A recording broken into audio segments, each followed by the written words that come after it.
There are two reasons why you want to have that succession plan in place. One, people should know how they will progress. So that keeps them motivated. And two, when a role is suddenly vacant, there should be somebody who is able to fit in, because there's always been that, hand-holding, coaching, back-to-back, understanding each other as part of that succession plan. So your job doesn't suffer. Everybody feels motivated as part of the roles they have in the organization. Hafiz.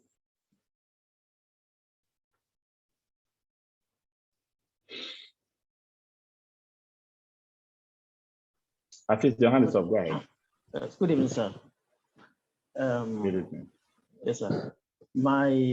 I learned quite a lot in the last class. And as a facility manager, what your functions should be in relation to in relationship with the HR persons. And you give us some tools or some I'll call it tools that would enhance your workers, the people. Since we are facility managers and we manage people, what will enhance the performance of your people for them to be able to work properly and to remain on the job. One of them is motivation. Yeah. You said that there are various kinds of ways by which motivations can be done. For some people, it's money. For some people, it is just commendation. For some people, it is perhaps by promotion, or even some people, it is just by saying, okay, when you achieve a certain benchmark, we do a kind of relaxation fund center, a relaxation fund by which people can also be motivated that we achieved this benchmark. Our guy is celebrating us. Then we also looked at, I also understand that from when you start working, job performance appraisals should be set along with the job description, so that people know what their KPIs will be at the end of periods. Performance measurements could be quarterly, it could be biannually, or it could be annually. Mm-hmm. And we looked at how to do performance measurements such that it should be two ways. It should not be just one way. Employees should be given the opportunity to be able to look at how they have fared or how they have performed on their job, so that they can discuss it, and where there are laxities.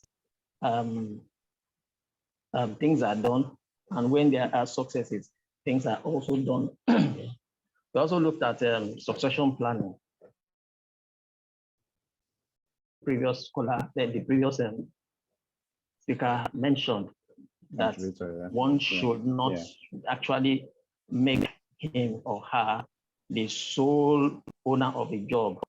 One should be able to bring people up on jobs, so that when there is a gap, employees are able to fill it immediately. No gap should be created as in the facility management department. Then we also looked at the importance of training. Importance of training on the job, or even as a way of motivating your workers.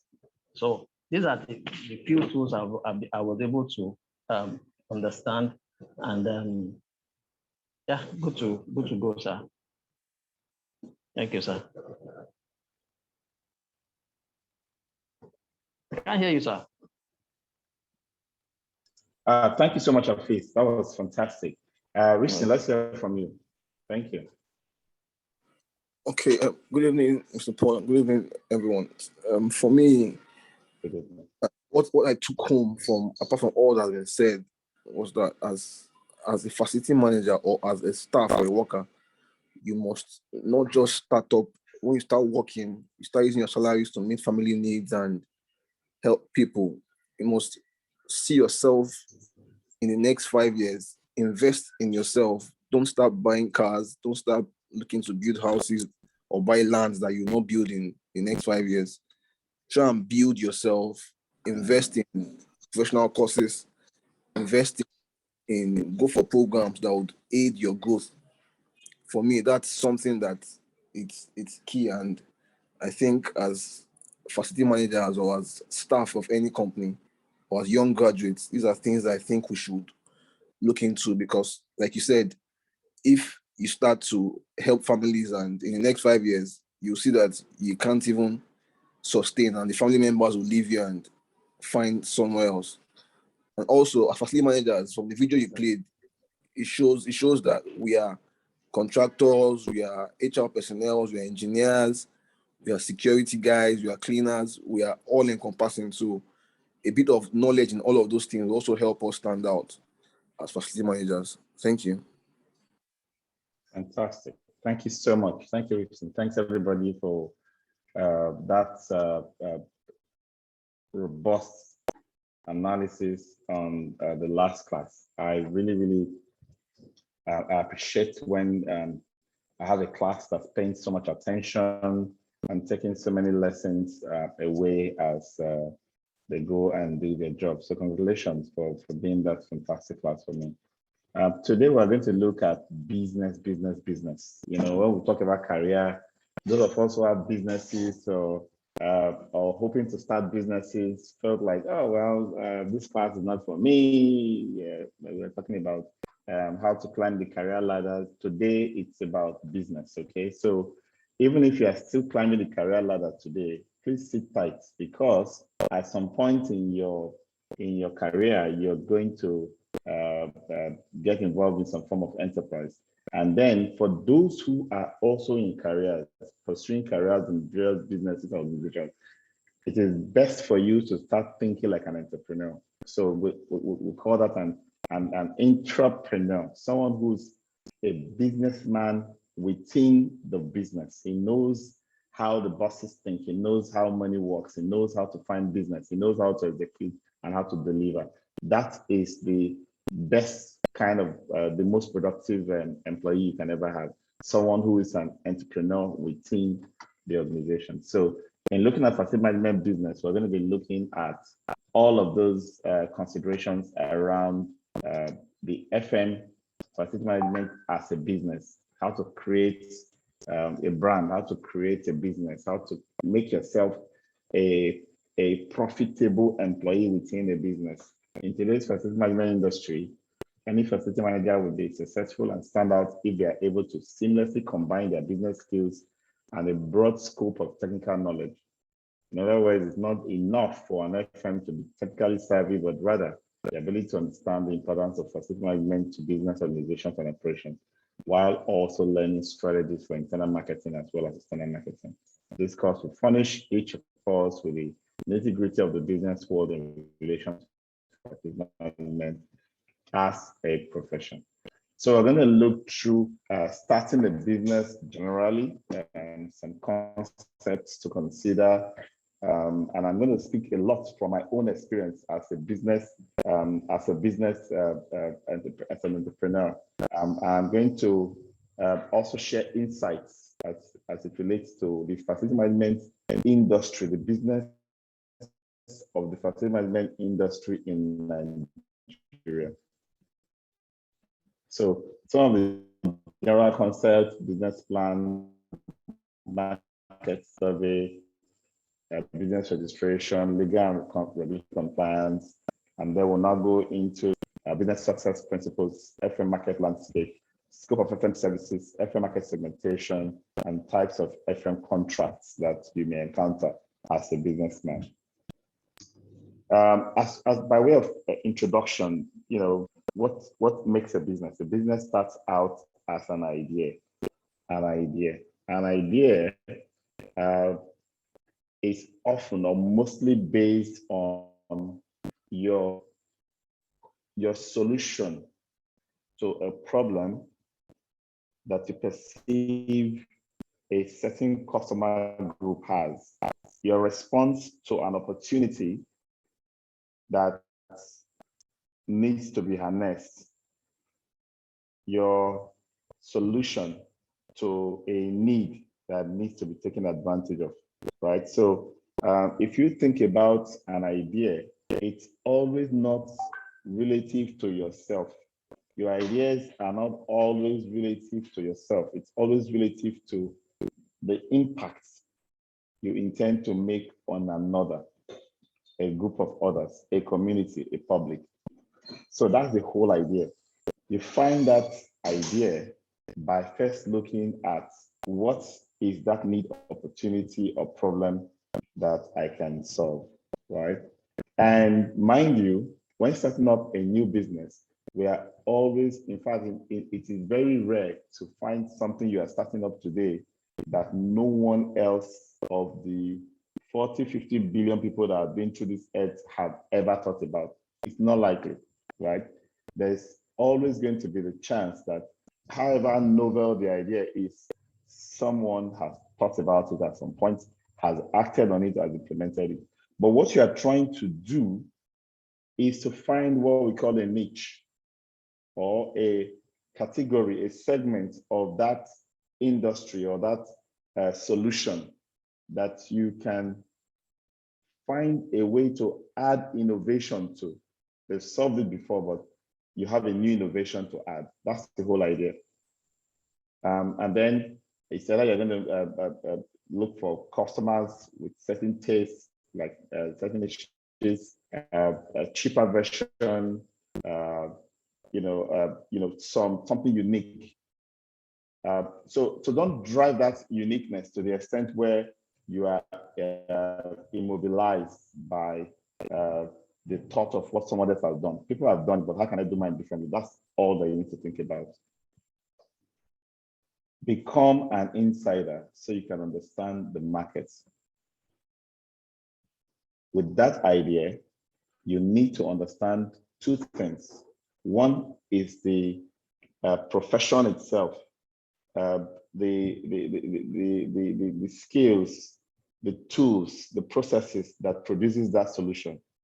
So you become a professional, and then you understand the market.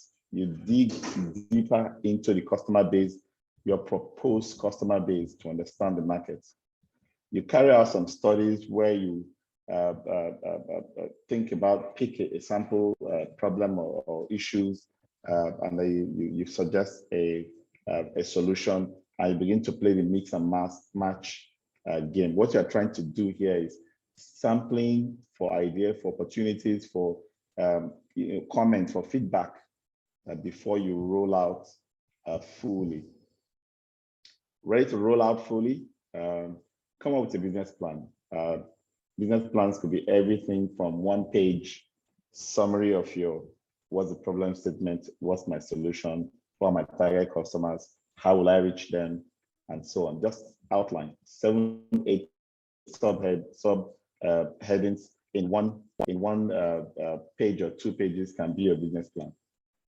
Or it could be as long as hundreds of pages where you are doing market segmentation analysis, you are doing market penetration analysis, you are doing funding, cash flow models, so many complex stuff that can go into a business plan. But the baseline is, don't have that your idea in your head. I want to start a cleaning company, and my cleaning company is going to clean only white tiles. When there are stains in white tiles, I'm going to be the one they're calling to come and take off that stains in the white tile. And probably I have a solution, a certain formula that I've made that I don't intend to sell that formula into the market. I intend to use it as my business base, where if I get a job, I'll take my own formula, go and clean and purify that white tiles. That is what I'm thinking of, right? So I'll have to make an analysis of how many such opportunities can there be for cleaning of tiles. Have I even heard of it before? Who can I speak with that has done this kind of job before? Who do I know that has had this need or this problem before that I can use to estimate the ratio, the proportion of how many people might have this issue and might need my help, so that I can be able to estimate what this business will look like. So I need to start by putting everything in my head down. 1 line, 2 line, 1 paragraph, 10 pages, 20 pages, 100 pages. It's all part of documenting what you have in your head. Don't leave it to your head and start acting and say, yes, this is what I'm working on. Because that thing will keep changing, will keep evolving as you go. As it keeps evolving, if you don't already have the original documentation of what you had in mind before, as it keeps evolving, it keeps changing to something else. At some point, there will be no correlation between how you started to where you are and where you are going. So that's why you need to keep documenting this. Register your business. We all know that right now in the country, if you're still running the business as your name, that business is going to remain small. Major corporations or major businesses will not take you seriously. So you will not be able to break into the big leagues. So starting with a registration, and now the registrations are so simple. You can actually do it in CAC websites.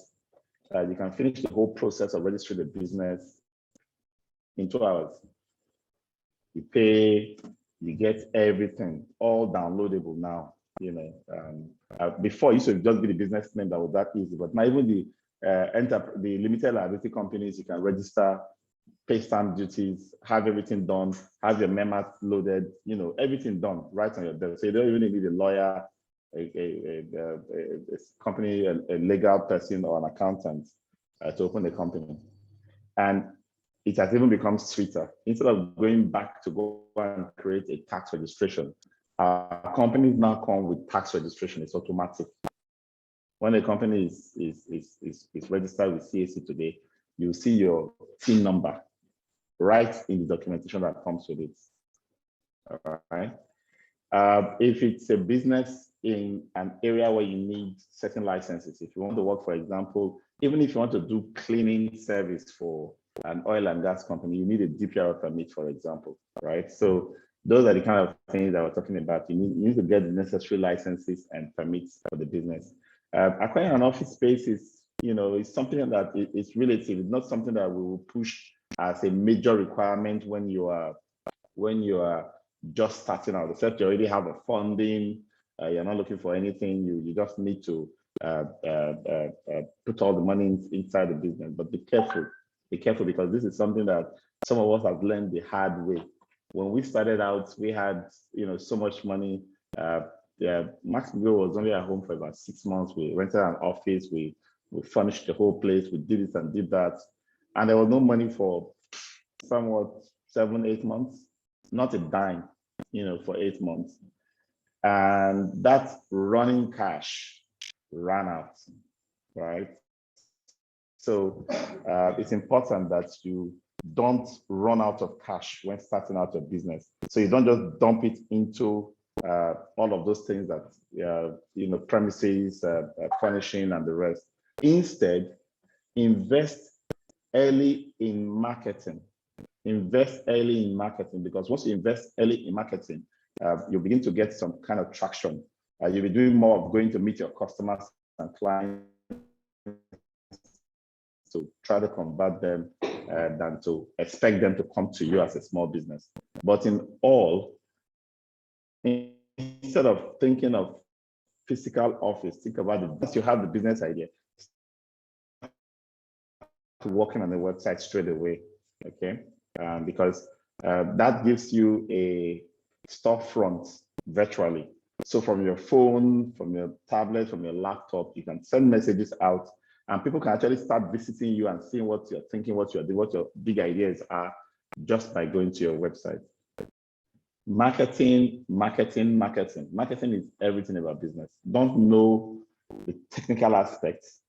You know how to deliver it. You're an excellent teacher. You're an excellent, you know,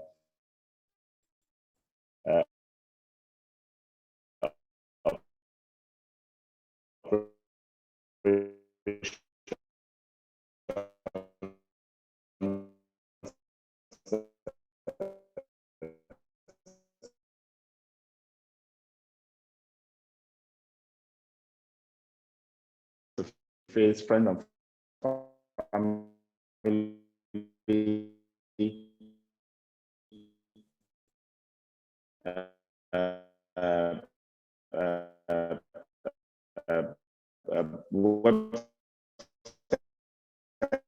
social media, emailing, SMS.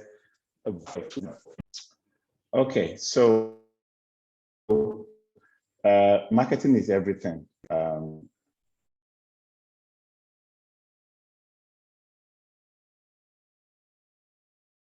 Say things like, I want to start a business. If you don't know how to market what you claim you are good at, you are not that good in the first place. That's the first point. You are not that good. If you are that good, you will be able to market it. So you must learn and acquire that skill of marketing.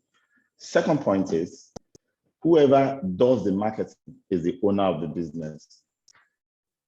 Whoever does the marketing is the owner of the business, because if you are a good producer, a good service delivery person, and you don't market, if I market that business, I will be getting you to produce for me because all the clients will be mine. That's the reality. All right. So I get to funding, the basic sorts of funds will be your savings and friends and family. You need to be very, very conscious about how that fund runs out. So what I've learned and what I've been taught in business schools is to ensure that you don't use up the first half. You leave one half as if it's not part of your plans to put it in the business. You take the first half and then you use it to start up, and then you make mistakes, you refine the process, you tweak your steps, and then you take half of the next half, right? This time you are spending smarter, you are more focused, you are going for value adding items or materials or solutions, and you're driving straight for results with this 25%. This gives you even more mileage than what the first 50% gave you. And by this time, you have learned all the ropes, so that if for any reason you will be needing the last 25% of whatever you have set aside for that business, it will be because you are now on a steady path, because most businesses will squander the first investment that most businesses, almost 90% of businesses will have that excitement and then get burnt out and then flat out. The resilient ones are those that have the means to get back up, with a little more investment, and then they are back up and running again. Okay, so I'm going to allow you to read much of these materials. I'm going straight to, I talked about marketing as the most important thing in any business, marketing. I can be in an office all day, have a website, fantastic website. Nobody comes to my office, nobody goes to my website, I'll still be broke. There will be no business. There will be nobody knows you. Sometimes when somebody finds a good producer, a good company, or a good service provider, after enjoying the service, start saying, "Oh, wow, this is fantastic. How come nobody has heard about you? I've not heard about you all along. I just stumbled on you, blah, blah, blah." That's how you know a business that is not going to make it. That's not going to make it, because people don't become active, free time sellers of your business, even if you're very good, except you create some kind of loyalty or affiliates kind of program. Everybody acts in their own self or best interest at any time. Everybody would defer to their own convenience with every decision they make, right? So if you set all of your business hope on that chance one customer being able to tell the next one, who will tell the next 10, and who will tell the next 100, then you will be a long time waiting for your business. Now, when you want to start marketing, you want to market to the specific target audience. You don't want to be throwing your darts in every direction.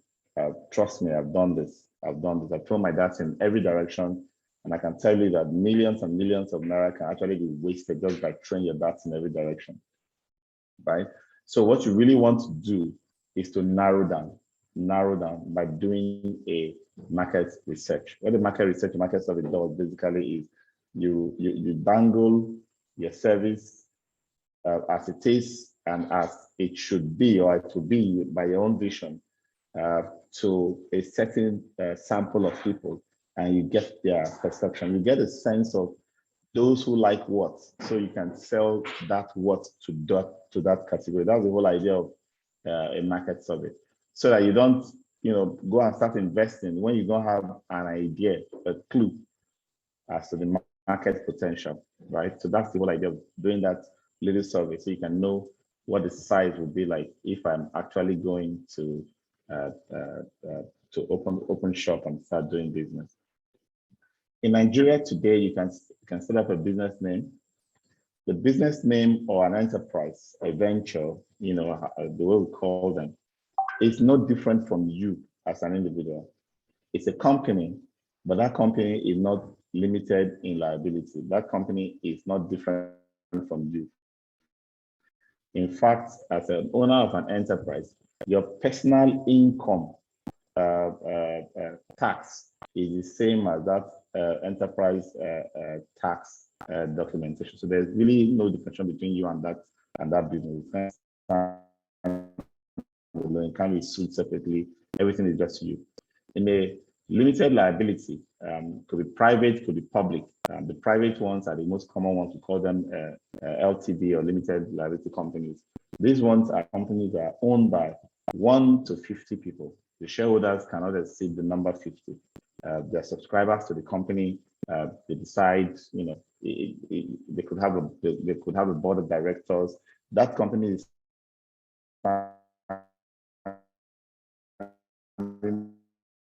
on its own.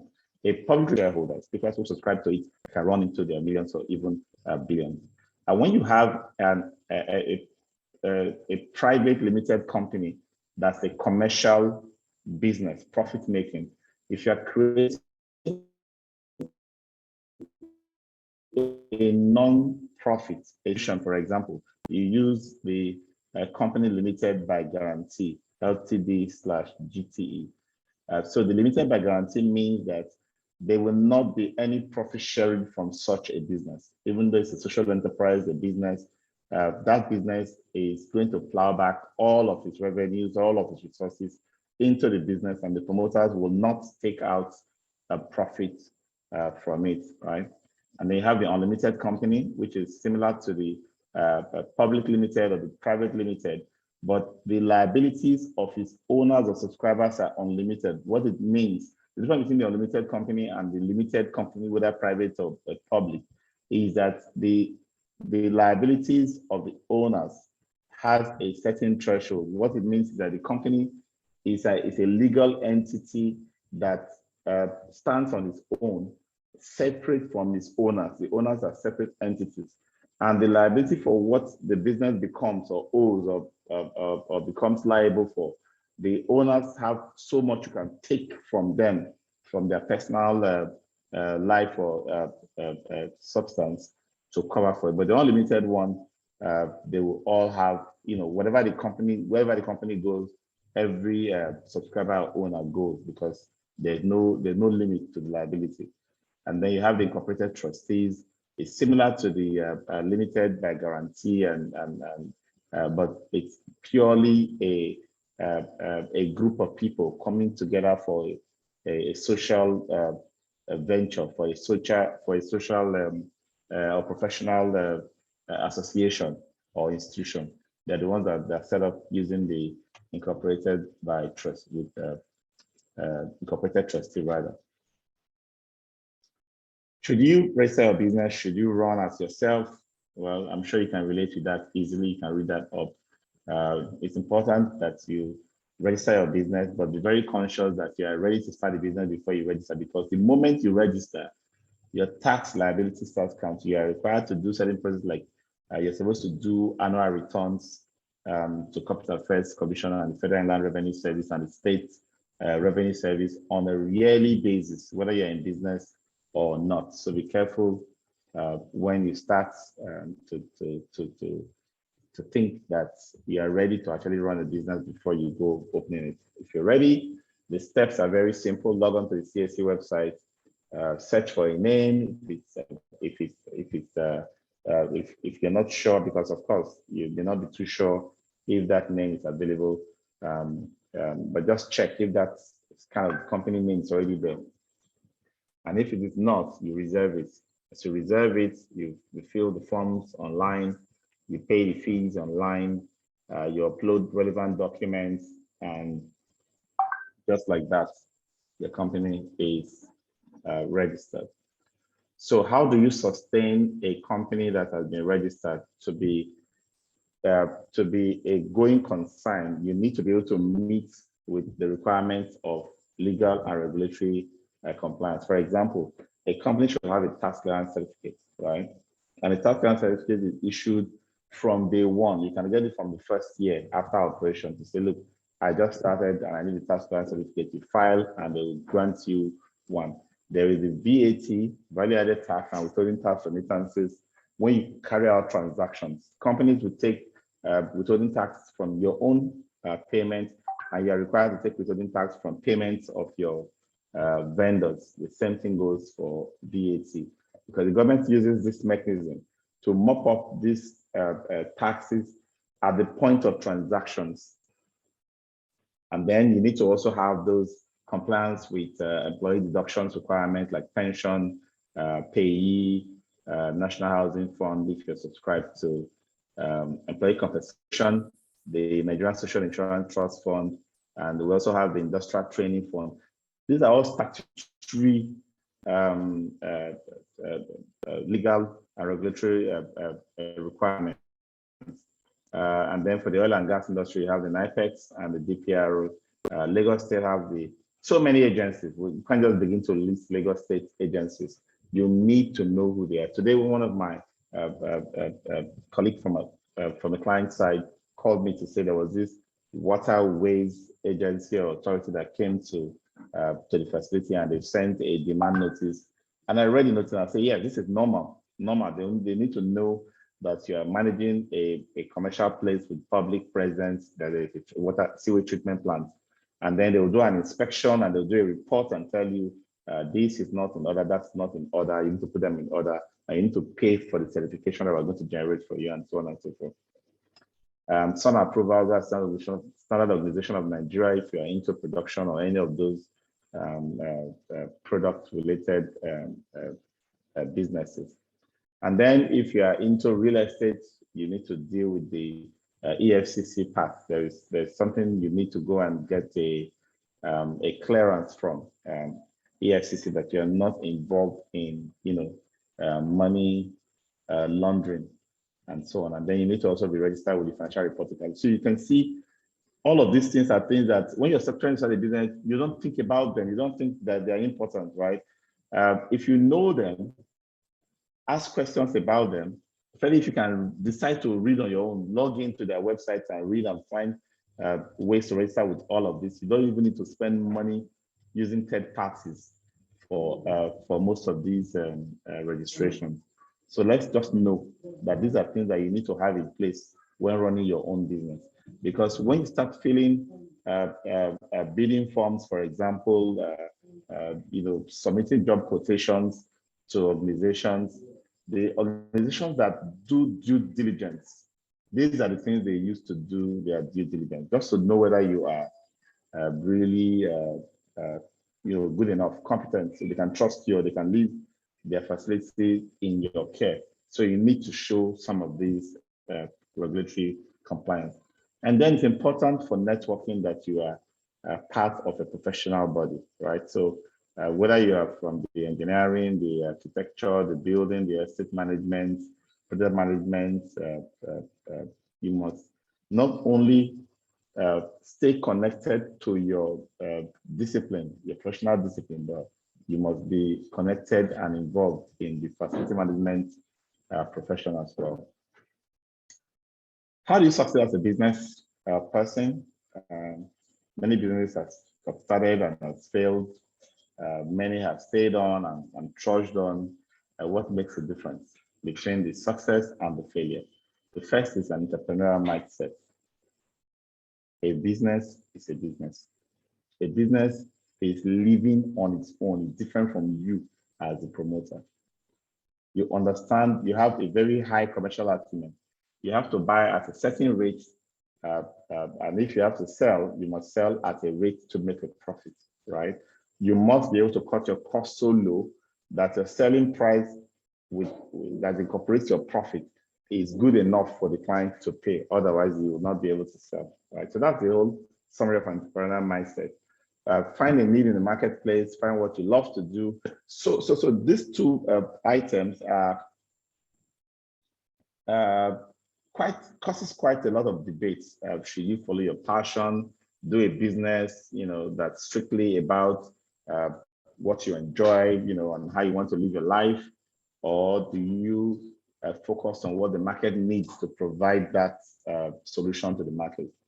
I'll say a balance of both, if you ask me. The reason is you will not pursue your passion or your dream, and the market is not responding or paying you for it, you will not be fulfilled, even in that so-called passion or dream, right? So you need to understand how the market is responding to the things you love to do, right? So you can use that as a way to create the necessary adjustment so you can make money out of the market. Otherwise, you'll be flat broke. Strict fiscal discipline. My money is my money. My business money is my business money. My business takes its own decision, even though I'm the one taking the decision. I take my decision on how to spend my own money. So that discipline requires that I pay myself for the work I've done for my business, and I use the money I paid myself to meet my own personal expenses and needs, while the business continues to thrive. You can't pursue a business. You cannot raise a business. You cannot grow a business if there's no fiscal separation, there's no discipline in what you do with business resources. All of those commandeering things from the office or sending staff to go and do things that are personal, for example, and so on, are all parts of mixing things up. Sending cash to a personal account, sending cash into a business account for the same service, all can create indiscipline in this space. And that's not a good entrepreneurial mindset. You must have a kitchen cabinet of advisors. Every businessman or woman needs to have some people that they look up to, advisors that you can talk to, mentors that you can just monitor their lives and their activities and learn lessons, whether close range or far away. You must have an identity. Every business must have an identity. Sometimes, and in many cases, the identity starts with you. What are you perceived as? Who do people see you are? That's where your identity starts from, and that begins to create the identity that the business that you're bringing up will begin to represent. Identify the highest priority actions that help you fulfill those needs. Delegate low priority things. Structure your business in such a way that it maximizes its profits. This is something that most small businesses struggle with.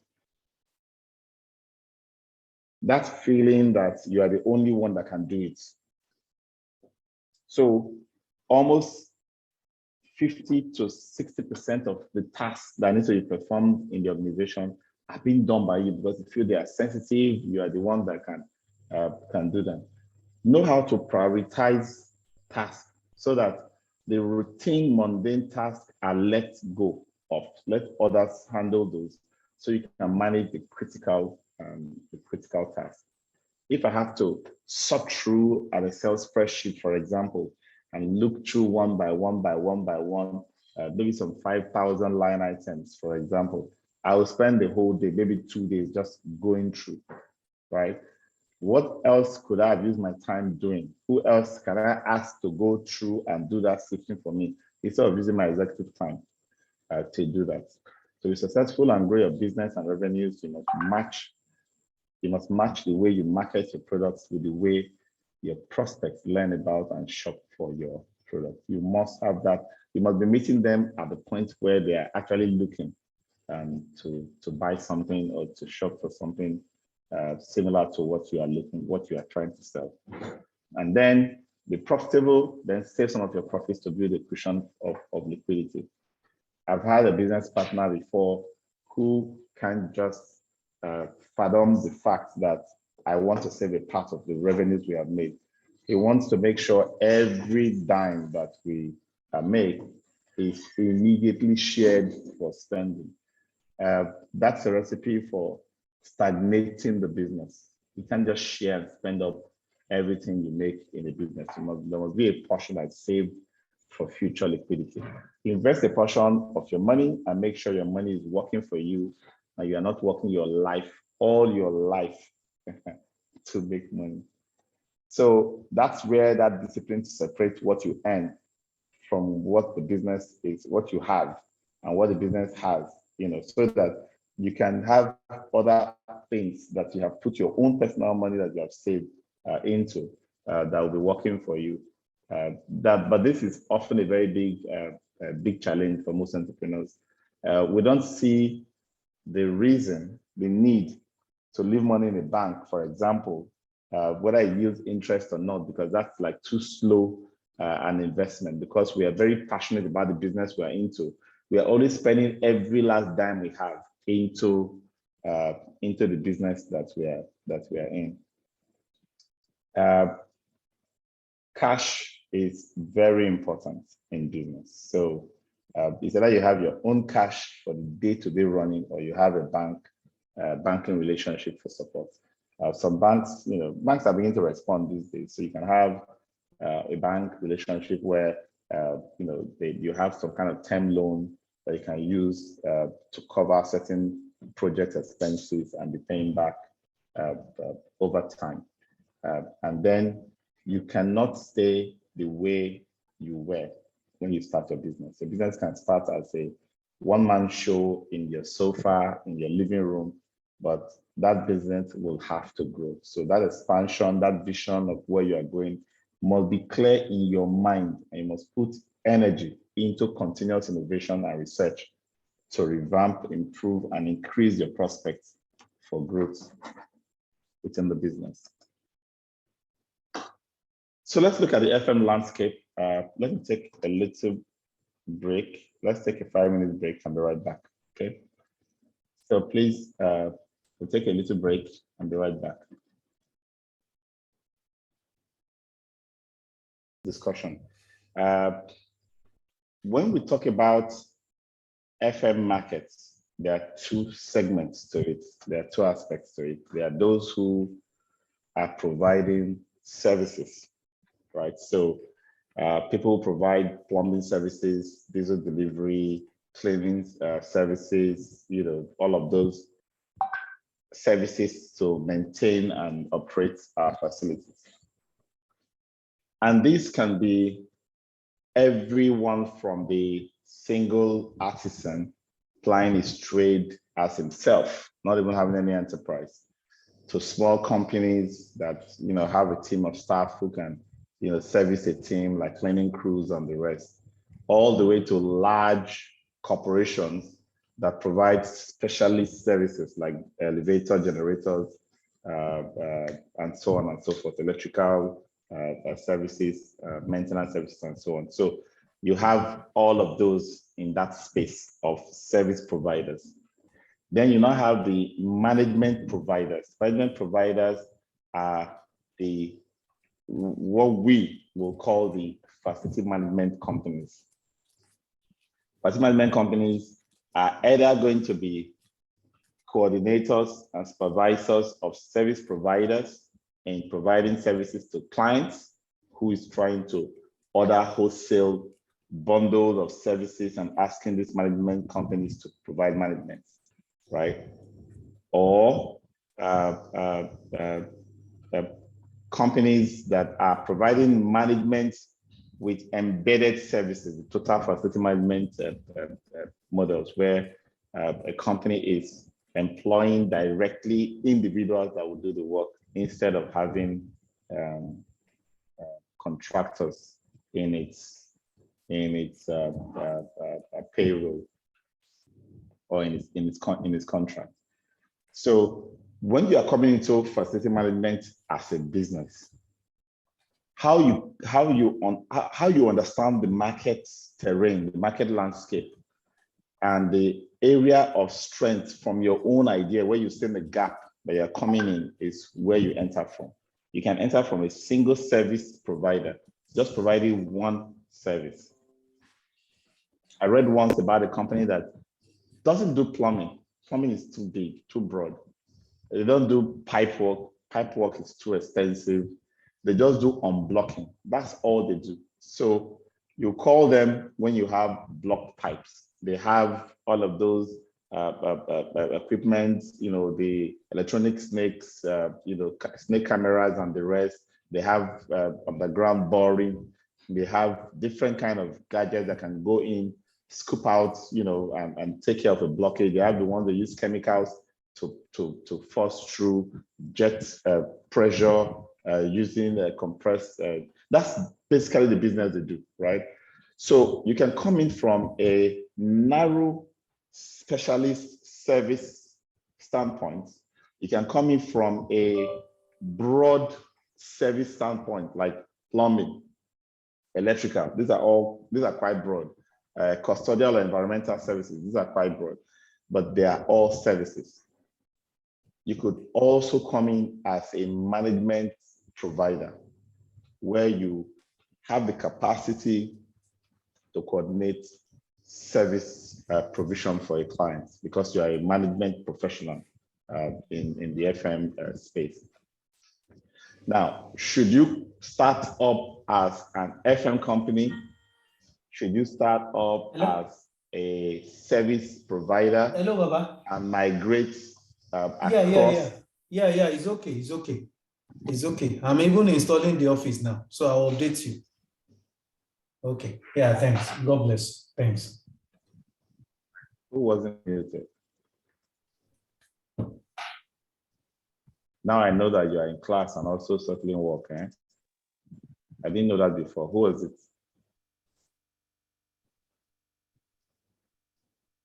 Forgive me, sir. I'm sorry, sir. The life of an FM. Okay. Right. So there have been some construction companies that have just finished building and then pitched to provide services, because there are a lot of things that are supposed to come from construction as the documentation, the knowledge base for professional facility managers to manage. And because they are supposed to produce this and hand it over, some construction companies see themselves as the experts in operations and maintenance, and they jump in and take on the job. The same thing applies to real estate companies, valuers, property managers who did all the transactions, renting out and selling, and they feel, you know what, let's do facility management. They come in straight from the top as a management provider, right? In addition to all those who, deliberately create a business from the standpoint of a business plan. I want to be a management service provider, management provider. I want to be able to coordinate services as a business, even small businesses. There are some that came in as cleaners, 20, 30 cleaners, grew to 200, 500, 1,000 cleaners. They're not a big organization. They now have what it takes to enter into the FM market and start providing management. After they've been seeing all these FM managers supervise them, manage their contract and the rest, why not, right? FM does not even have a barrier to entry, to be honest, right? It doesn't have a barrier to entry. The only separator at that management level is your level of coordination, the tools and processes you put in place that will stand you out from the charlatan who didn't learn anything, who didn't really develop himself in any particular area. So those are the key ways to get into the FM market. So our experience has been that we had 3 categories of FM companies on the management side. Now we've had about 20 facility management companies for the last 20 years or so. If you did a ranking of the top 10, you find almost the same top 10 names, right? And then we now have a bottom 1,000 or more companies who are basically just having one client, a few clients, one estate, a few estates. They are growing organically, but they are staying mostly small because they are not adopting practices and processes and technology that will help them blow or grow. And also because they are not even doing marketing. Most of their businesses are word of mouth, referrals, and so on. And of course, bids for those who have packaged their jobs for bids. So that's the first category. The top 10, top 20, and the second one is the bottom 1,000 or so that are just basically getting by as FM managers, helping to coordinate service and the rest. And then we now have another group of companies, almost 1,000, by my estimation in Nigeria today, who don't necessarily recognize themselves as FM companies. You'll find them as outsourcing companies, for example. They'll provide gardeners and cleaners and supervisors and managers to do FM work all over the place for outsourced solution provision. And they're basically doing the FM work and they don't even recognize themselves as FM, right? Companies. So, and that's quite a lot on its own. So which companies are outsourcing their services?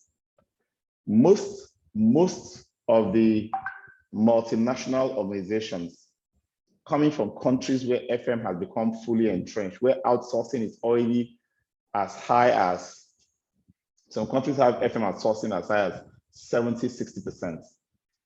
But we in Nigeria and most parts of Africa are still doing mostly in-house traditional delivery model for FM. Employ people to come and work, do FM as part of your core business, right? So most organizations that come from those kind of clients are the ones that will mostly immediately they land, they look for a way to outsource FM. So you don't have to have headcount and all the complications that come with managing people who are not in your core business, who are supposed to be providing a support function. So you find oil and gas companies, telecoms companies, a few banks, in fact, very few. The level of uptake of outsourcing for FM management in Nigerian banks is really, really low. Very disappointing if you ask me. So mostly telecoms and oil and gas that have done that. So you can have some of those big names, the Shells, the Mobiles, the Total of the oil and gas, MTN, Airtel, and the rest in the telecoms industry, mainly outsourcing their management. So we're still brushing around 5 to 6% outsourcing level for management in facilities in our industry. So the opportunity is huge.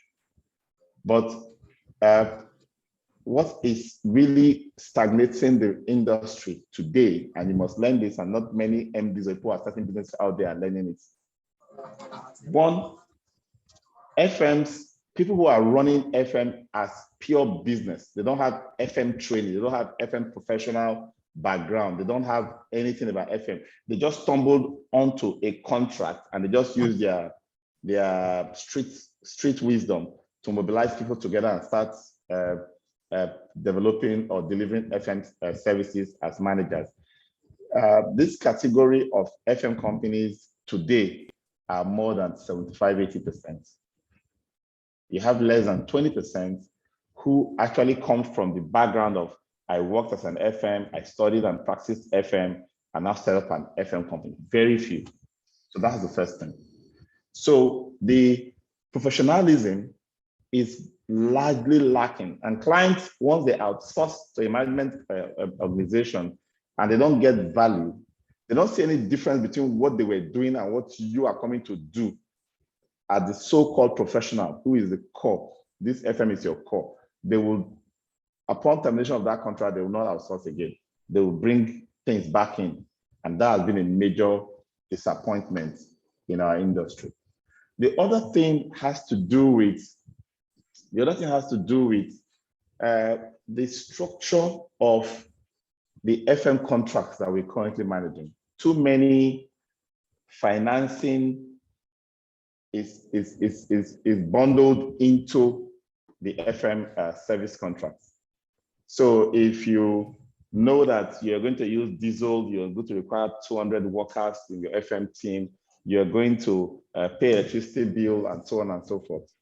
You need to already have that money available to the FM manager, not to tell the FM manager to go and use his own money to buy your diesel and pay your light bill and pay your salaries of workers who are working day to day in your site and come and get paid later. Those are two different contracts. One is a financing contract and the other is FM service contract.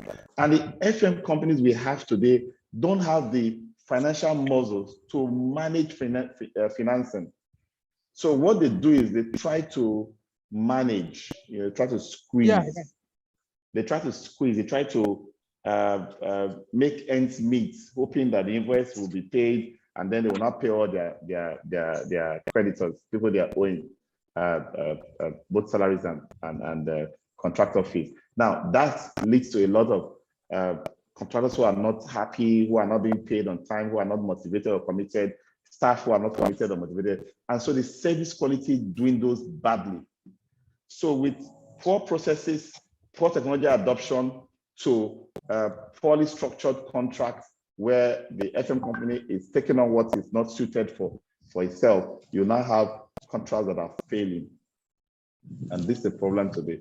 And that's why you see many companies going back to that, outsource the management, keep the services in-house. We can't have a principal contractor, or we can't even have a total FM contractor. We just have an IFM integrator who is going to help us manage. And that's even the 5% we're looking at. And that is a major, if you ask me, a tragedy in the industry. So if we as upcoming FM professionals want to go into business, we need to learn the business skills we started with. We need to know how to present ourselves as professional FM service providers and carve a niche for ourselves. When you win one job, that job should be used to make a statement. Just the way we said, when you are young, you invest in yourself instead of trying to buy cars and land when you've not finished increasing your earning power. That's what your first job is. It's actually a seed. If you have that job, you use that job to the key trends driving FM outsourcing, the outsourcing of FM management, economic and regulatory developments, pressures for companies to meet up with competition pressure within their industry is making them to outsource things that are going to be distracting, like FM services. Regulatory bodies are beginning to push more and more for regulatory compliance to health and safety and beauty code compliance. And they have increased demand for outsourcing and FM integration. There's just a general trend, a growth pattern for outsourcing, and it's making more sense to outsource because companies are also saving money. They are lowering their costs. They are simplifying their operations. They are allowing the professional companies to manage their services, and they are removing areas where it is becoming a distraction for them in their businesses. And as they improve in their FM delivery through specialists, they also get enhanced public image, employee commitment, and loyalty, and can attract the best talents into their businesses because they are more focused in what they're doing. And then there are increasing numbers of international contracts that are signed, at one point, and it's used to cover multiple countries. International contracts is making companies come into Nigeria. They won a contract, across multiple locations, and Nigeria just happens to be one of them, and they will now look for a local partner to work with. It's also driving this trend. And then the market demand for value-added services. Customers increasingly demanding that FM providers have an intimate knowledge of the corporate mission and competency to address the company's specific needs. This usually accounts for key areas of value creation. So you're being able to provide solutions that helps companies to meet their triple bottom line targets, social, environmental, and economic targets, will help stand you out as an organization to work with. FM service businesses can be, the services can be broad, so broad. I mean, this is just a small shortlist. You can break cleaning down into several: electrical, plumbing, space management, security, reception, and mail management, waste, energy management, and so on. And so we can break them into several subgroups, and in each one you can have training, consulting, service, and management. So it's a broad scope to consider. So don't think of FM as only management. Think of the services that provide the direct shop floor attention as FM, so that you can start from your area of strength and area of passion, or what you love to do, because you have seen a need or a problem that needs to be solved in that area. So whether it's hard or soft services, whether it's all industries. Every time somebody asks me when I'm trying to do a marketing strategy, a business strategy, or any kind of strategy document, so which industry should we target or focus on?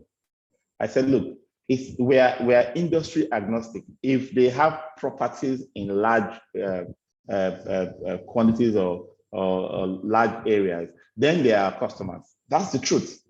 Whether you're in IT, whether you're in manufacturing, whether you're residential, whether you're in hotel and anything, provided you have vast properties and many people using those properties, then you are a target for the FM company. So you can imagine how broad and large this market is. It's not a market that you're looking for customers. The customers are everywhere, because people will always need spaces to do all the things that men do. We've gone through the types of FM contract, TFM, the IFM, the two types of IFM, TFM and principal contractor and the integrator in our previous classes. So I'll just ask you to read through this as a refresher. We've also gone through the input-output specification approach. You are either developing a scope, a contractor is either being given a scope of work that tells him what to do, or a scope of work that tells him what the client expects to get. So if I take a clean example, in the input specification, the client is telling me, get a napkin and wipe in circular motion and spray a certain cleaning liquid and wipe in circular motion. That's what the client is telling me to do. That's input specification. But in output specification, the client had no need to explain to me the cleaning liquid, the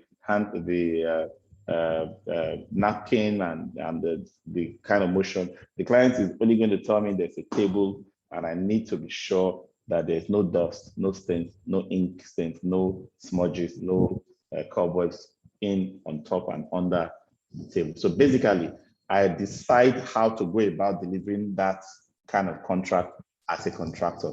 If I have a lot of advantages, the whole risk of that contract is on me, because the client will only expect to see what he has booked for, which is the output from my work.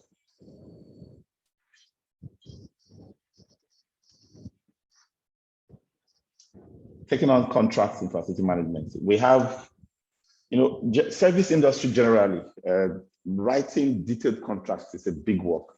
People don't want to pay the consultants who will do the detailed write-up for the contract. So they just do some wishy-washy write-up, 2, 3, 5 pages, and say that's your contract.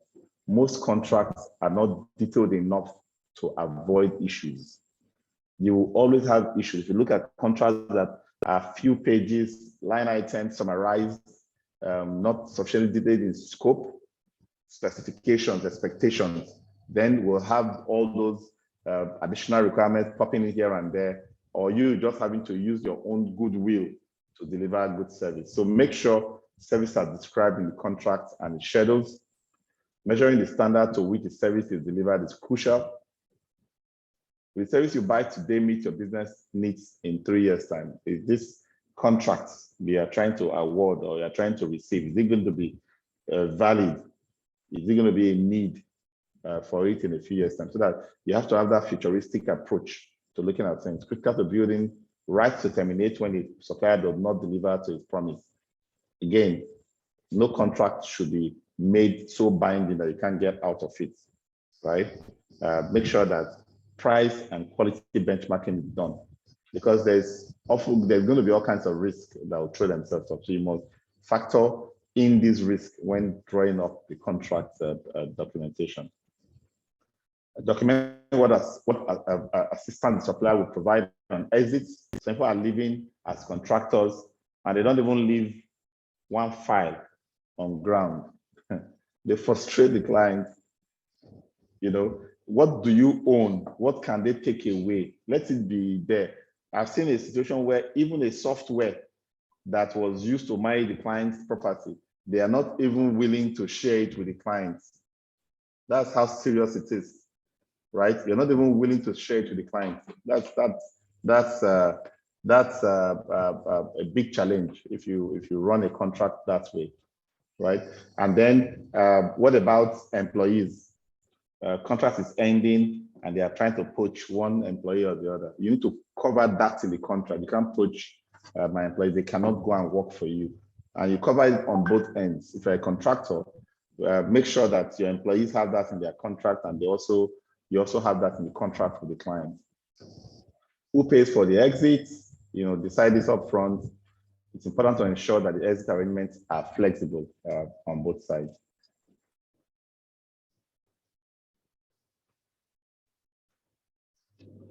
When you're putting the contract in place, think about the communication between the contractor and the demand organization. There have to be a structure. If we're going to hold meetings, how often, what type of meetings? We're going to have reports, what type of reports? We're going to exchange information. It should be well detailed. Performance management. We're going to have audits. We're going to have checklists. We're going to have this and that. They should be itemized, not after you sign a contract, somebody comes up with all kinds of forms and templates. How to handle issues. If there are issues between workers of the two parties, a confidentiality aspect has to be taken care of, and then insurance needs to be taken care of as well. It's very important that you may not have all of these details in very small contracts, right? So the level of details that go into a contract will have to depend on how much risk, size of contract, range of services, coverage intended, the level of integration of the service provider to the demand organization. All of those details are what would determine how much complex information should go into the contract documentation. Another challenge we often have with our contracts is that because you are coming to provide the services to its demand organization, there is this, learning curve. There is this, gradual integration, understand the business before you can become fully settled into productive service delivery. So when you have very short contracts, they are not often very useful because you really, at the point of getting to performance is when the contract is running to an end. So you are basically scrambling to get a renewal in a very short period. Instead, let's contract the terms in such a way that you could have a probationary 1 year, see that they are trending towards being good, and then a 2-3 years added term to ensure that you can get value. Because once that partnership is built, performance increase on both sides and there's more understanding. So we just say when the contracts are very complex or very large, don't allow the term or tenure to be so short. It becomes a big issue. So what we talked about, output-based output specifications, contracts that are built on output specifications are called performance-based contracting. It spells out what you're going to get out of it, not necessarily what you're going to do to deliver it. And the reverse is the case for the prescriptive contracting. All right, so take some time to look up definitions of these contract terms. It's important that you understand when you look at the contracts and it says, maybe say something like insurance, liability, innovation, warranty, suspension, termination. There are subheadings and aspects of contract that you should know what they mean. Not look at it and you don't know what they mean and then you just take the contract and sign it. So these are just a few here. Pick them up, and it's best to provide a statement or a paragraph that describes each of these terms. So you have that section where you have like definitions. Take some of the keywords in the contract and give them definitions as they relate to that contract. All of these are not things that your lawyers and all of those, when you say, let's do a contract, go and get a lawyer. No, you need to write it down, call heads of terms. You need to write down exactly what both party intends to go into contract with before you can get a lawyer to flesh it out using legalistic language, okay? All right.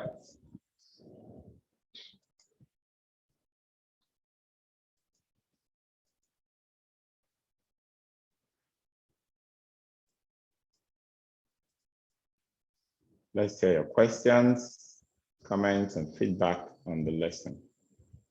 Abayami, go ahead. Go straight ahead. Yeah. Hello, sir. Yeah, sorry about my background. I had to enter a restaurant to catch up with this class. Sir, is it possible we get to see a copy of the service level agreement or a contract document that we can critique or look at? Okay, why not? Why not? Class? Why not? I can get you one. Okay, I can get you one. I'll get you one. Yeah. Thank you, sir. I'll probably just redact it so that because you know if you go online, you will find mostly foreign samples of documents. So if you go online and say I'm looking for an FM contract document, you will find foreign samples. Very few of documents generated from here are put online when it comes to contracts. So I'll probably just pick up one that I've used and redact it and share. So you know, if you prompt me at the weekend, you can chat me up on WhatsApp on the weekend so I can remember to drop something for the group. Okay, thank you, sir. You're welcome. Joshua. Good evening, sir. Thank you very much. Okay, questions. One, we talk about we having when the terms of contract it's robust, or when the contract is a robust one, or the scope is a robust one that we should, if the contract duration shouldn't be short. Shouldn't be short, yes, shouldn't be. Okay, so my question is one, when the short, what do you mean by the short? What determines the length? Is it months or years, 1 to 2 years? Short. Any contract, any FM service, every FM management contract that is 1 year or less is short. Okay, short. Okay, that's one. Then two. So, if the contract is robust, can a client, like a contractor, now tell and it's robust and it's short, maybe 1 year?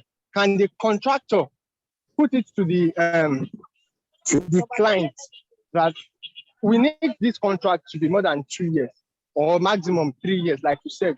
Can we put it to them? Yes, it's very helpful. It's very helpful. It's very helpful to have that discussion, right? I have worked out of several offers.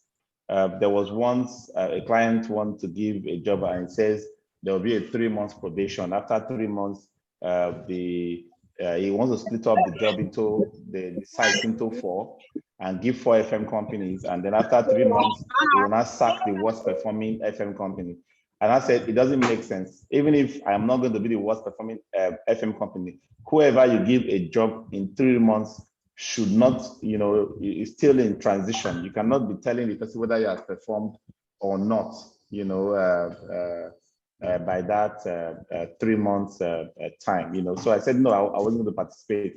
I've had the same thing with 6 months and I wasn't going to touch it at all. You can't give me a contract and say 6 months renewable for another 6 months. What kind of service provision is that? And most of the customers who are doing this kind of risky approach to contracting, they also expect you to fund them their operations with your resources and get paid later, and they are not. You are not having the same power to checkmate them in they are not paying you on time and all of those infractions that come into the contract while they are while they are in their own inability to meet their own aspect of the contract, can still judge you and fire you at the end of 6 months, and you just have gone there to waste your time. So sometimes some contracts are really not worth it. If you are building a team, building a process, getting to know the organization, their strategy, their mission, what they are trying to achieve in the area of facility management, by 3 months, 6 months, you are just getting to have full grasp of everything. By the time you start developing strategies and start deploying it, by 1 year, you basically just started on the new turn to provide value. So it is the second year that they can actually use to appraise you and say, okay, let's see if this guy has been full as he promised. It's when you start failing at the second year, then they know that you don't have these processes and you cannot provide value to them.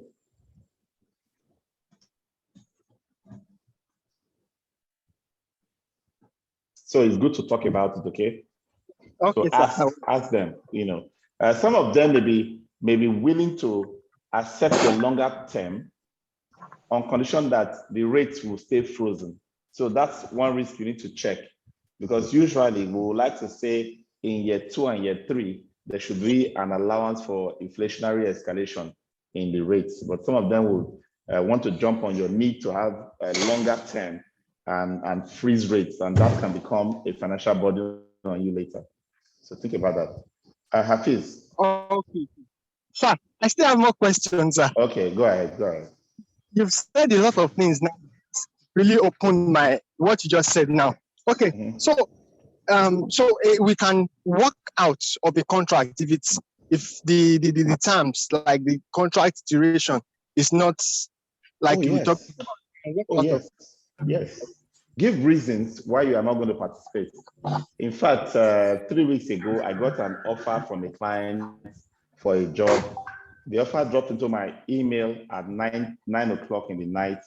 By 9:35, I've already rejected it. I didn't sleep on it.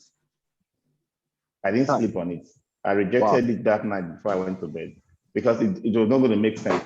And I spent 3 weeks in that bidding process. So if it's not going to make sense, it's not going to make sense. There are other companies that want to take it, provide mediocre and shoddy services and so on and so forth. But I will have to state the reasons why I'm walking out, and then I'm known. So if I state my reasons politely and clearly, the next time after they get their fingers burnt, when they call me, they will listen to me the next time. It may take a year or 2 for them to get their senses back, but definitely they will listen to me when they come back. Thank you, sir. And okay, and from what you said a while ago, something happened to us and we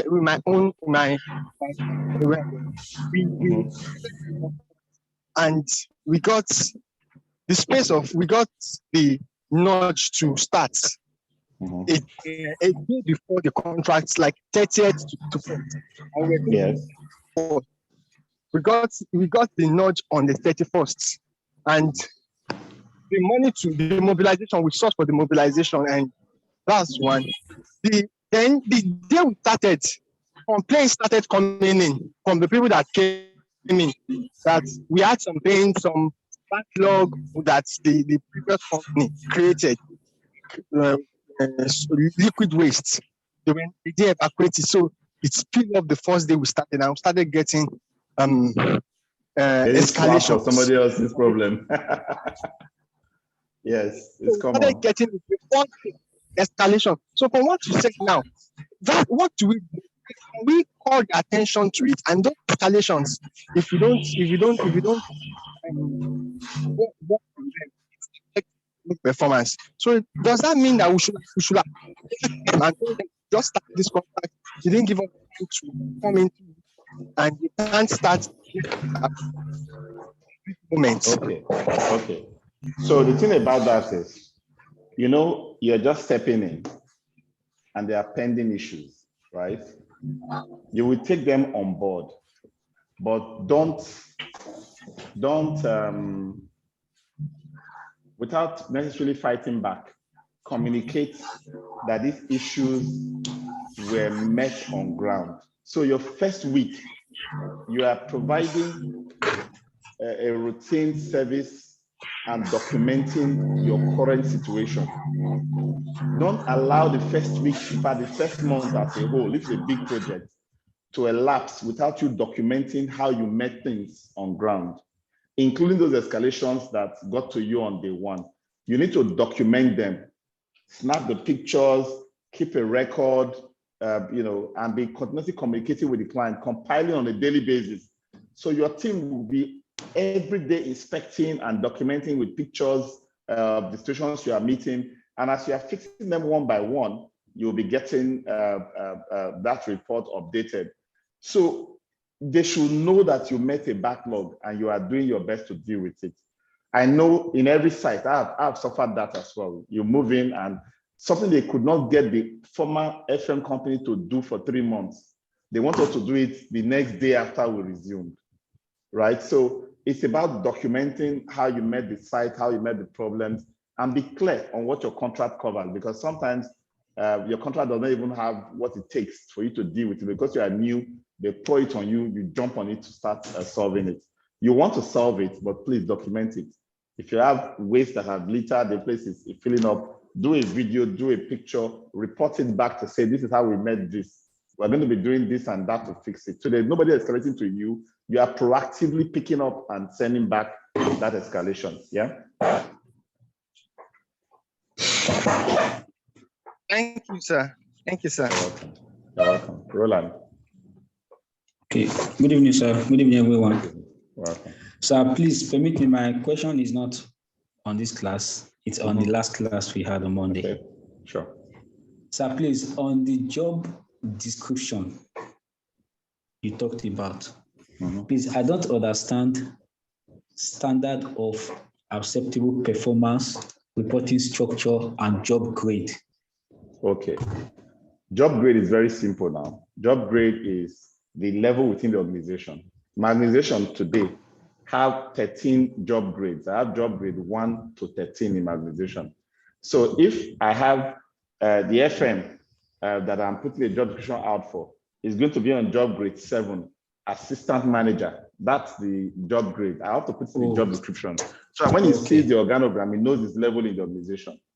Okay. You understand? Then you mentioned which other one again? Reporting structure. Reporting structure. Who does this position report to? The FM reports to HRO manager, and the supervisors of ABC report to the FM.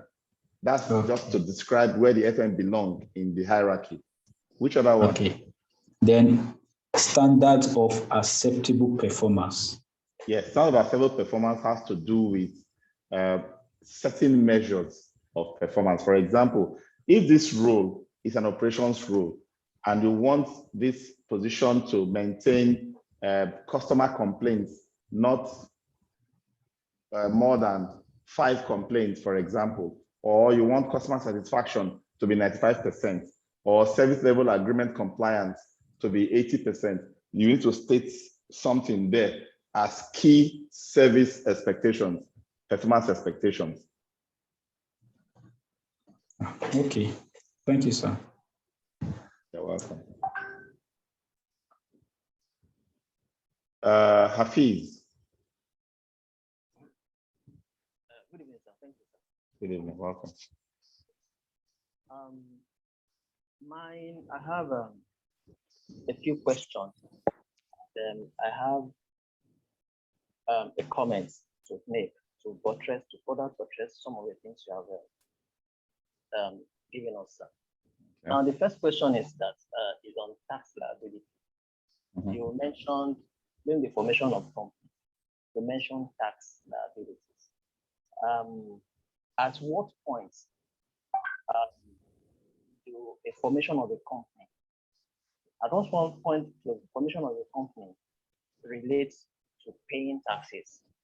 Let me break it down further. What I'm saying is that practically I registered a company sometime in 2016, and I didn't open an account. I have it also has a team number, but I didn't open an account for that business with that business. Now, what I'm trying to do is I intend to now open an account, and somebody was telling me that I need to inform the CAC or the tax authorities that I've not been operating with that business, with that registered name. That if I open the account, that they will start calculating taxes for me from the day I registered the company. Even though you have not done any business with that name. That's very correct. That's very correct. So we have what we call annual returns, right? Annual returns is an annual filing. From the day you open the business, every year you must file, not yet commence business. You must go and be filing it every year. There will be no tax liability waiting for you. Okay. So the moment you start running the business and you have a bank account and money is now going in, then you now file proper tax returns where you pay tax, right? So if you are going to now start and you have not been filing the not yet commenced business before, you need to file it now. Okay. And then you are going to pay the filing fee for the number of years. In fact, you're going to pay the document for every year of the number of years you've not used that business before you can start using it. Okay, sir. They are called statutory filings. Yes. So you don't miss them. If you miss them, you will do them. They will accept all with penalties, small fees, before you can now start using that company. Okay. The second question, sir, is what is the name when it comes to what is what? To registration of a business, of a name when you want to do facility management business. Now, what is what about name? What is the name? Yes. Are there specific names for registering a facility management business? For example, now, sir, with all due respect, you are Max-Migold. When I first saw Max-Migold, I could not relate it to the facility business management. Yes. Facility management. Yeah. Yes. So, and I have other people who are running facility management business who are saying that they have so ABC facility management, ABC XYZ integrated facility management, and they are doing facility management. Yes. So what I'm saying is that what is in a name to do a business of facility management? Okay, so the truth is, a business has to have an identity. That identity can be tied to the identity of the owner, a value or a principle the owner holds, right? Or to reflect the kind of services that business will be producing. So that's why you see businesses in the fast food liking to use chicken, Tasty Fried Chicken, Chicken Republic in their names, right? Because chicken should remind people that, oh, you want to eat chicken, right? So different businesses have different brand identities. In facility management, because the services and the management provisions that we give are so broad, you will not believe a company as big as KPMG today is providing some elements, some aspect of facility management consulting as big as they are. People do environmental consulting, do energy consulting, do building feasibility and the rest using big consulting companies. Those aspects of their business are facility management business, but they are who they are. So what you need to do is decide on what kind of brand identity you want to create. Create a brand identity and define it and project it. Some people, brand analysts will tell you that the name will project you, right? But that is only half of the truth. The name will project you only so far, so that, so let's assume it was Max-Migold Facility Management Limited, not just Max-Migold Limited. Everybody can easily say, okay, so Max-Migold is Facility Management Limited, right? So you have to spell it out fully to say it is facility management that they are into, right? But if you have, or a company say, I'm a total facility management, or I'm a Excel facility management, right? They put that in there so that can easily project them as, oh, this is what we do as a business. But if they don't project that brand themselves, They don't create an identity for it, create a brand image. They don't create a public value for that brand. It will still remain small. It will only be projected to whoever hears it, right? So if a brand decides to deliberately create its name and project it, they get to their expected results, even without having to call everybody facility this, facility that. And that's why if you look at facility management company names today in the market, out of every 1,000, you probably not have more than 100 that have facilities in the name of their companies. Some are just management services, some are just services limited, some are integrated, some are logistics services. You get what I'm saying? Some are, just enterprise or limited, anything. But because there's no, this is the standard for naming your business. Olutoye & Co. is a company, right? What is it into? Olutoye & Co. have to define what they are into and project themselves as a brand in that industry. Otherwise, it will just be lost. All right. Thank you very much. All right. Thank you, guys. I still have a question. Go ahead. I wanted to make a contribution. When you were talking about, when you were giving us statistics of management companies, and outsourcing, I want to buttress what you said when you mentioned banks, that they don't normally do facility management. They are not really involved in facility management. Honestly, it's really wishy-washy in that aspect of business. In the banks, what they normally do is they have what is called a corporate services unit, or they have what is called a support service unit. And so what those units now do, they have it up to the level of general managers. And what they do in that aspect is that they now outsource services in different facility management areas. Some have cleanings, some have people who are going to do their ACs, some have people who are going to provide canteen services, some who have different, and so you have a lot of external and outsourcing companies that comes into the bank to provide something that looks like facility management business for them. And I think it's really not tidy. To my own thinking, it's really not tidy. So, sir, how can one now propagate? Perhaps companies like Max-Migold have to start fighting to get that share of that business, or little companies like us that are coming into facility. How can we propagate to enter that area of the banking business? Businesses?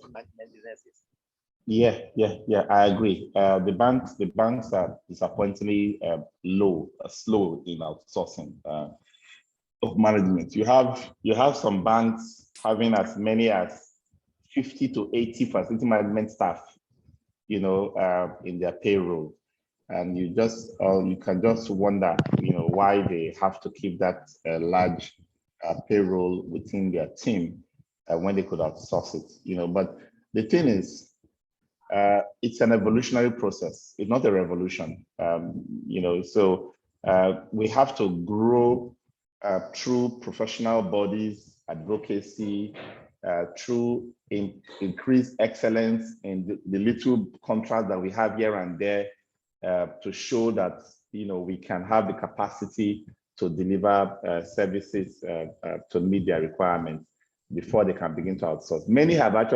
Some have outsourced and taken it back in because they did not see value. So it's a challenge for the industry. At our level, as a company that is trying to advance the industry, at professional bodies levels of the AFMPN, the IFMA, and the IWFM, and the other professional bodies, I think we are doing quite a bit, but it's evolutionary. It's going to take a while to get companies to start, coming out to appreciate outsourcing. Now, one of the things that we are also planning to do in the nearest future is we want to build the capacity of small companies. So even beyond what we are doing in this FM deployment today, we are planning a program where we are going to ask everybody involved in FM companies, starting FM companies or growing FM companies, come, let's do a company growth program where we actually walk through certain tools, templates, processes for delivering FM service. We'll create it as a standard for delivering FM service. I'm sure we're going to start speaking a different language and have a kind of a seal of quality that when you have gone through that process, you are certified to be able to deliver quality services, even as a small company. That is something we hope to use to build up a world-class standard over time. Because it's when we build our inner capacity that these big organizations will see that what we are doing is better than what they are doing for themselves. For now, they can't convince them by just talking. Even the few that were convinced by talking, they have sacked the FM companies and taken it back in, which is a failure. Yeah. So we need to build our capacity to actually deliver using standard processes and tools and technology. So it's a lot of work to do. Okay. You're welcome. You're welcome. Okay, thanks everybody. Thank you for being in this class, and thank you so much for being in class every weekday, and those who come in for the weekend. Please start studying your materials. You have access to the videos if you are not owing tuition. Please start rewatching the videos consistently. Don't waste any time.